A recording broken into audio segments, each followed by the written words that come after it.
Today's book is Bonny's Big Day by James Herriot.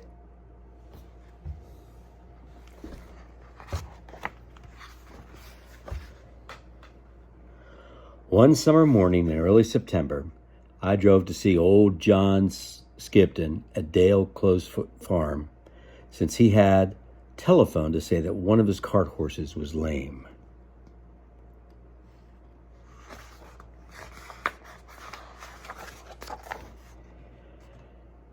As I got out of the car, the untidily dressed figure of the farmer came through the kitchen door of Dale Close. John always seemed to look like a scarecrow, and today was no different. He was wearing a tattered, buttonless coat, which was tied round his waist with string. His trousers were much too short, and as he hurried towards me, I could see that he was wearing socks of different colors. One was red, and the other was blue. By working very hard when he was a young man, Mr. Skipton had saved enough money to buy his own farm with its handsome stone house. He had never married, and because he was always so busy looking after the sheep and the cows in the hills, bringing in the harvest from the fields, and picking the apples in the orchard, he had been much too busy to worry about himself, which is why he was always dressed in such very old clothes.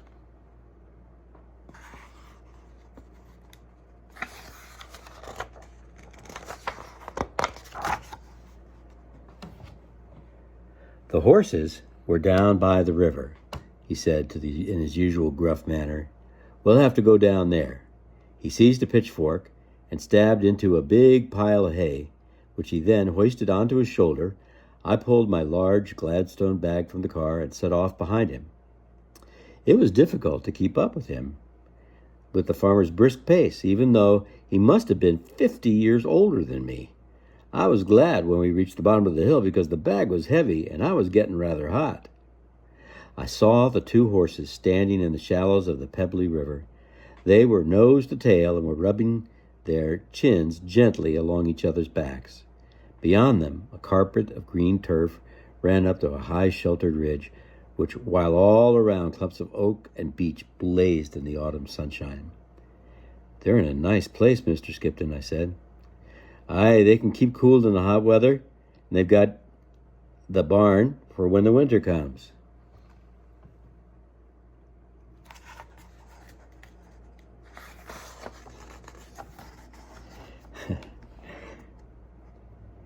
At the sound of his voice, the two big horses came trotting up from the river, the gray one first and the chestnut following a little more slowly and limping slightly. They were fine big cart horses, but I could see they were old from the sprinkling of white hairs on their faces. Despite their age, however, they pranced around old John, stomping their enormous feet, throwing their heads about and pushing the farmer's cap over his eyes with their muzzles. Get over, leave off, he cried.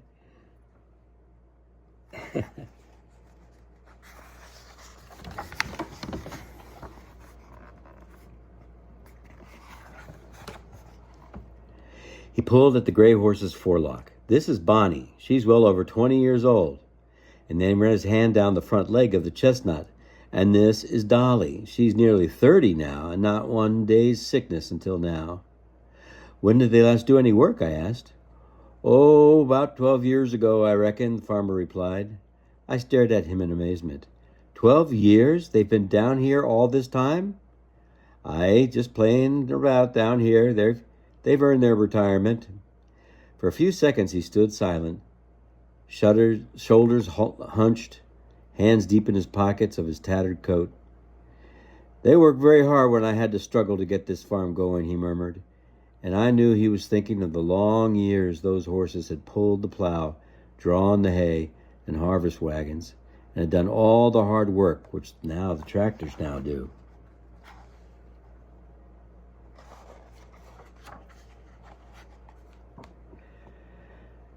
I noticed that Dolly was a bit lame when I came down with their hay yesterday, he said.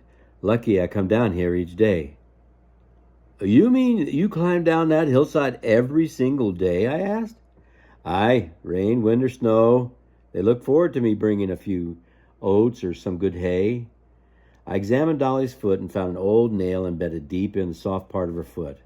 I was able to pull it out quite easily with a pair of pincers, and then I gave her an anti-tetanus injection to eliminate any risk of later infection.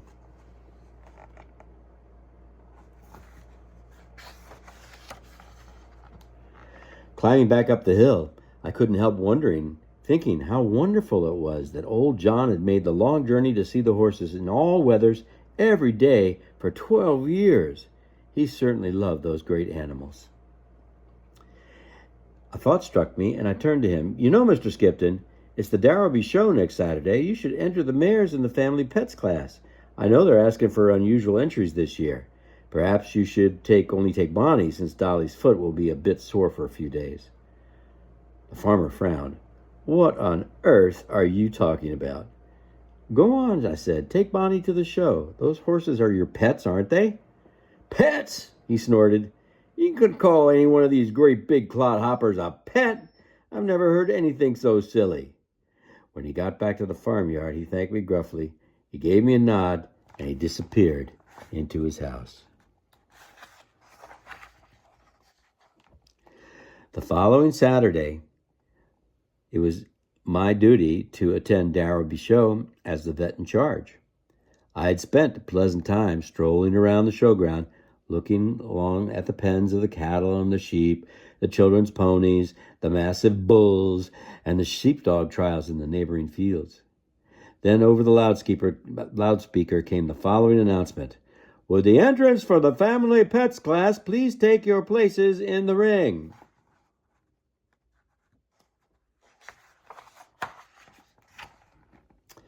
I was always interested in this event, so I walked over and stood by the secretary, who was sitting at a table near the edge of the ring.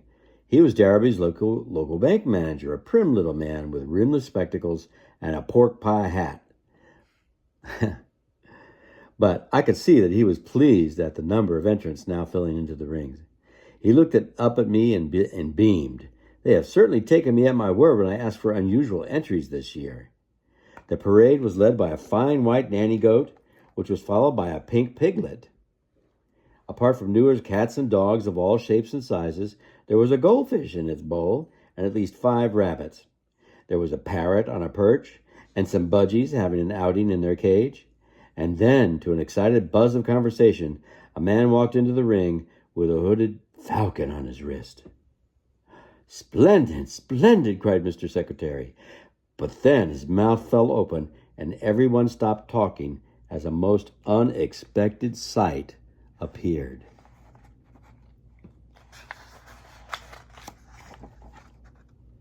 Old John Skipton came striding into the ring, and he was leading Bonny, but he was a quite different man and horse than I had seen a few days before. John still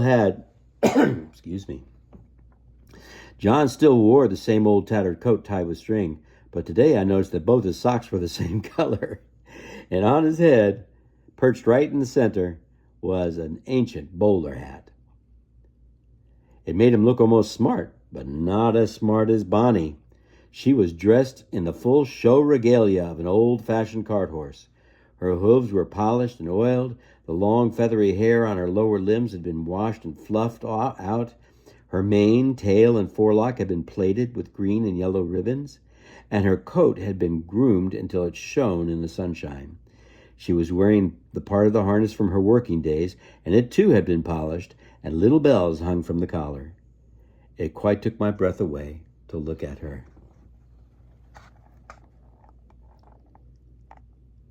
Wow.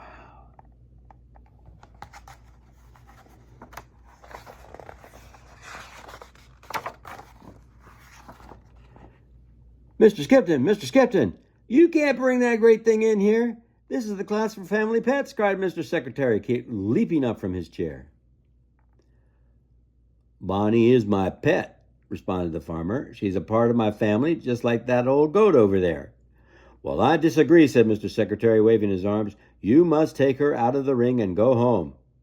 Old John Skipton put on a fierce face, and he glared at the man. Bonny is my pet, he repeated. Just ask Mr. Herriot. I shrugged my shoulders.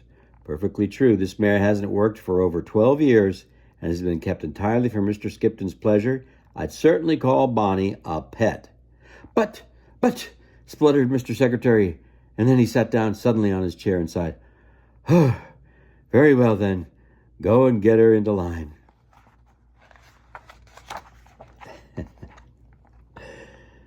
So John turned and led Bonny to a place right in the middle of the other competitors. On one side of them was the little pink piglet, and on the other side, a tortoise. It was a most curious sight.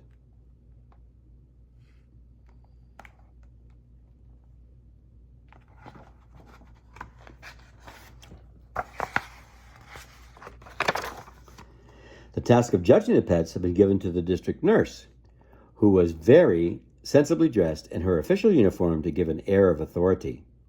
Judging this class was always difficult, but when she looked along the line and kept seeing the great horse, she knew it was going to be very difficult indeed. She looked carefully at each competitor, but her eyes always came back to Bonny. All the rabbits were very sweet, the falcon was impressive, the dogs were charming, and the piglet was cute, but Bonny was magnificent. First prize to Mr. Skipton and Bonny, she announced, and everyone cheered.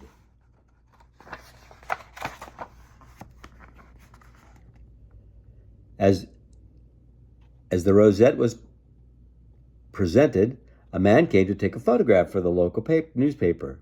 It looked as though the great horse knew all about her prize as she posed there, dignified and beautiful. John stood very erect and proud, but unfortunately, every time the photographer clicked the camera, Bonny pushed the bowler hat over the farmer's eyes. It was the mare's way of showing her love, but I couldn't help wondering how the picture would come out.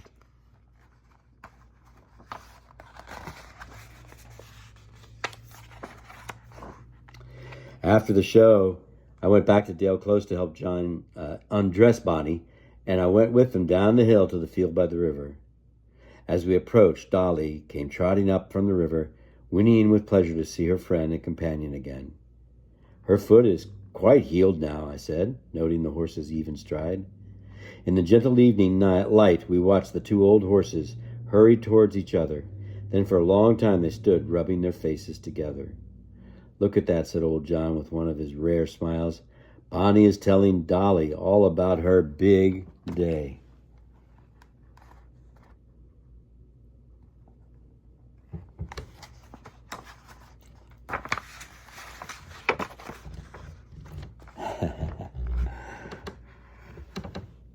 Bonny takes first prize of the family pets class, the Derby and Hamilton Times.